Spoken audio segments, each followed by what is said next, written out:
Ask Reddit. People who have survived an attempted murder. What is your story? Random dude shot me in the chest because he thought I was my drug dealer neighbor. My neighbor was 6 feet 3 and black. I'm 5 feet 11 and white. Joke's on him. All he got were a few cigarettes, some pocket change, and 35 years on an attempted second-degree homicide conviction. My older sister tried to stab me with a large knife in an attempt to kill me on my 16th birthday. My mother grabbed the knife off her before it got my stomach and slammed her against the fridge and yelled at me to run. Last time I saw my older sister, she said, "I've gotten over it and you should too. It's pathetic to hang on to it." She then told people it was self-defense because I tried to hurt her. Capital I was literally eating my birthday breakfast. I didn't sleep properly for 2 years while she was in the house because she constantly tried to break into my room at night to slit my throat while I slept. I hate her. I delivered a pizza to a house just outside of the city. On the way back, I stopped to help a car that pulled over in front of me with their hazard lights on. I pulled up beside them and thought it was weird that nobody rolled down a window or made any kind of contact with me for around 15 seconds. The passenger then jumped out of his side of the car yelling that they needed help as he made his way toward my car. I thought something was weird about this. As I started to pull away before he could get to my passenger door, he began shooting at me. I ducked my head after the first shot entered through the back window and embedded in my passenger seat headrest. Another shot entered through the rear window, while the other 3 only hit the outside metal parts of my car. He missed altogether with another shot. I remember being sure I was about to die as he fired more shots at me. I was very surprised that it wasn't panicky. It was just like, oh, I guess this is it. Turns out it was a plot to rob me. The pizza was ordered and the guys were stationed down the road to intercept me. They knew who I was and they knew that I would be able to recognize them, as I had delivered a few orders to them before. The guy wasn't wearing anything to cover his identity, which leads me to believe that he would have shot and killed me if he would have made it inside my car. By the next morning they had all been arrested. The shooter was found guilty of attempted murder and sentenced to 40 years in prison. He later appealed that sentencing because there was a word wrong in the jury instructions. He won the appeal and ended up being sentenced to 10 years, and was released November of 2010 after 5 years. The remaining 5 years were to be served as parole probation. He was arrested twice for parole probation violation when he was only a couple months away from total freedom. I laughed. TLDR. Some people tried to murder me for pizza money. They shot. They missed. They got caught. They did time, but not enough. Then did more.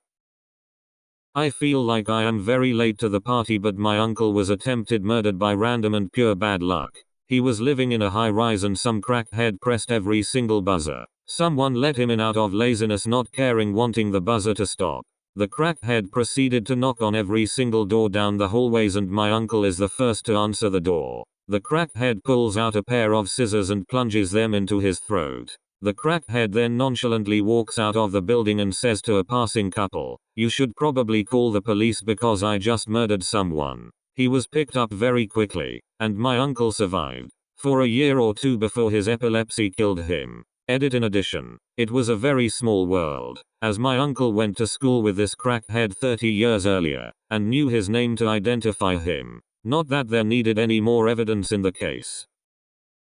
My parents moved to Mozambique during the mid-90s. I was around 8 at the time and started going to school there. A nice private one. Can't complain. My father was working for the Red Cross in Chimoio, so we had a comfortable life. One day, before arriving to school with a friend of mine, some sketchy guy stopped us, offered a whole bunch of money to just take some small box to a white van that was parked at the end of the street, not even 100 meters away. My lucky day, I guessed. It actually was, but for different reasons. When I was going to go grab the box, my friend grabbed me by the shirt, pushed me, and started running, screaming something I didn't understand in Shona, the local dialect. That moment was when it clicked. The moment I looked back, the guy had already vanished. So, wherever you are, thank you, Chud. I will never forget you.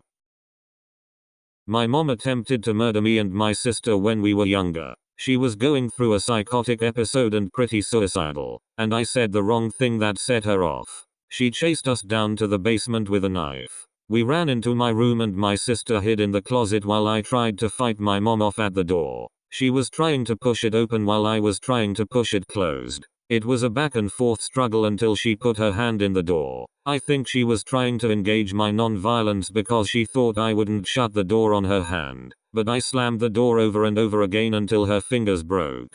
Meanwhile, my dad, who was in the house, finally came downstairs to check in what was happening. Mind you, this all happened very fast and my dad has a habit of zoning out when my mom gets in her episodes. He ended up pulling her off of the door and my sister and I ran out of the house and jumped in our van. He drove around the corner and turned off the lights and we all ducked down in our seats to hide and stayed there until my dad saw her drive our other car off. Edit 1. Added fact formatting. Frequently asked questions. Why didn't you, your dad, your sister call the police? I was at the time busy with a door. My dad was at the time being negligent. My sister was at the time in a state of panic. My dad should have called the police. He didn't. 2. How old were you and your sister? I was 12. She was 13. 3. What happened afterward? My mom tried to kill herself at our cabin and was hospitalized. She and my father tried to work things out. They didn't. And it ended when I was 18 with a divorce. 4. Do you still talk to your family? Some of them. I talk to all of my siblings and am very close to the sister who was with me at the event. She and I very rarely discuss this though. 5. Where are you now mentally? I am doing much better and live half a country away. I still have PTSD from the events as well as the other abuse from my mom, other events in my life. 6. Why didn't you do A, B, or C? If I was in your situation I would have done A, B, or C. Because I didn't. Woman shrugging. I did my best at the time how I could. I survived, so I guess I did okay. 7. This sounds like Haunting of Hill House, Binding of Isaac. It's not though. I would have saved a lot of money in therapy if it were fictional.